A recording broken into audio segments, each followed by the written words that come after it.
work that I've done in community development has been through working in the Department for what was Community Welfare, Community Services, Family and Children's Services, and now the Department for Community Development. So I guess any of my formal work in this state has been under the auspice of that state agency. Before I joined the Department for Community Development, I worked for the Australian Electoral Office. So a lot of that work, which was about teaching Aboriginal people to vote in Western Australia, and that was in around 1984, 85, 83, 84, 85. By doing that sort of work, I went around the state. I had with my husband and our kids, we travelled in a great huge truck and caravan, and so I got to know what the state looked like. Sort of geographically, I got to know the people who were in the state and the sorts of work that people were doing, because my background was originally my professional background was in teaching. So sort of from teaching I went and did a social work degree, and I guess I had student placements that were very much involved with a community focus. So I got to work in sort of around the Perth area in that community, in a community aspect there. And then when we did this electoral education work, sort of got to get a real feel for how people lived and the ways they struggled with their environment. So that was really the beginning of that, and seeing how people from government departments worked with people who are in the Aboriginal people in communities was something that started a lot of storytelling for me about how things had been and what sorts of changes needed to happen. So then it was under the auspice of the department that I joined what was in the homemaker service. Used to really cringe when we said that name. I can still remember it now. We really tried to change the name of that unit to something that really showed the work that it did, because it was really much more people on the ground working with people in their own environments. So it was a tiny unit sort of situated in head office which supported workers across the state. And I guess I got into that unit because of the work I'd done in the electoral office, because I'd got to know a huge network of people around Western Australia, many of whom worked in what was then welfare, and I was really impressed with the work that they did, which wasn't merely counselling and working individually with people one-on-one, but was out there looking at what was happening in communities and how changes could be made. It was very impressive, I thought.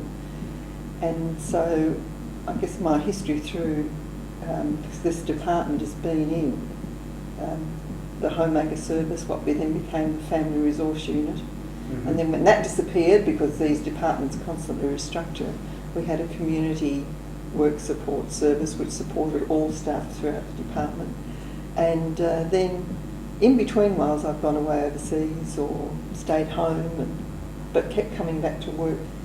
So originally when I did my first degree, it was way back when I was doing teaching, which was in the early 60s, and it was when you went to teachers college and got 2 years training and then went out to the primary schools. So I did that, but as a 20-year-old, I went to Kundalini. So I taught for 1 year, 1 or 2 years, 1 year in the metropolitan area, and then went to Kundalini as a school teacher with my husband. And we're a couple of young kids. We're a school of 50 children, 50 to 60 children who were still coming in from the desert, from the Maralinga sites. And so I taught years 1 to 3, and only taught 4 to 7. And I suppose a lot of my early community awareness came from that. I remember one of the biggest thrills I had was when I sort of working at Kundalini and coming back to Perth and realising that shopping wasn't something that everybody did. So that was wonderful, and just beginning to hear the history of Western Australia in different ways through being at Kundalini and hearing about Maralinga and things that I'd never heard of growing up in Fremantle as a working class kid. Another big influence there was that both Ernie and I had grown up through with a church background. We were Methodists, and I guess that when I think about it, that was another important part of community, because that was a time when church was community, and that's where we went. So we grew up through Sunday school and youth club, and we both used to sort of help run our local youth club and sort of run the groups for little kids and stuff. So although I've never thought about that before this, I guess that was sort of a precursor to working more formally with community. And going out to Kundalee, and part of that was it was a good thing to do because we were young Christian people, and this was seen by the church that we went to as a pretty hot stuff, although they wouldn't have used those terms. And then we encountered a form of Christianity that neither of us had experienced before, which was a more fundamentalist Christianity, and some of the things that the people there were teaching Aboriginal people really shocked me. So that whereas at first I happily taught Sunday school for them, I had to stop doing that because I didn't agree with the sorts of things that they were teaching. So a lot of they were Church of Christ, but a fundamentalist, sort of evangelical. No, I shouldn't say that.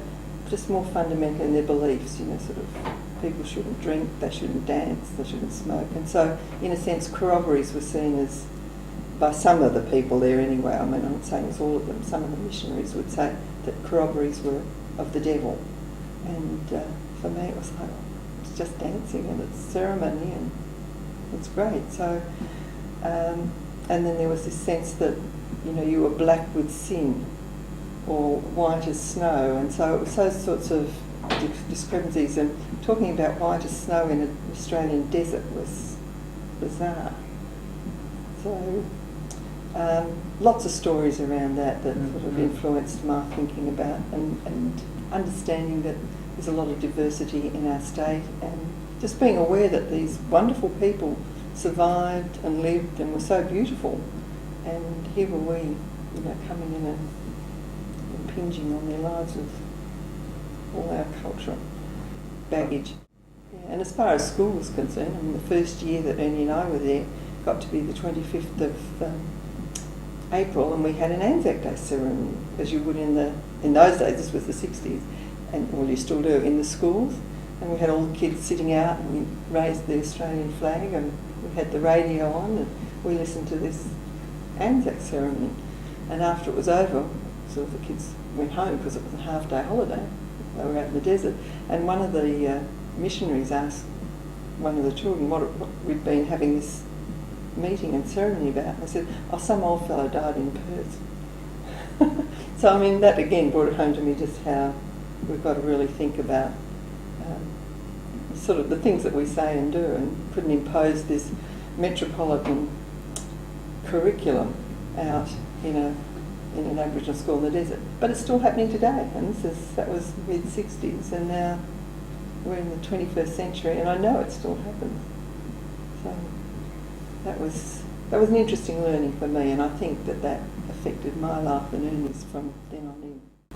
We had people like Audrey Bolger was the community development person, and we had other people who were the counselling and therapy people. Mm-hmm. And my observation when I got into social work was that of a group of around maybe there were 40 students who would come in our year, that most of them would diverge and want to do therapy and counselling.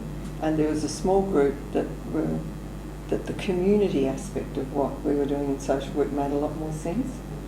And from talking to other people, that happens every year. That there's always a small group that hive off and like the community focus to their work, and another group that always like the individual personal development side. So I was amongst the community group.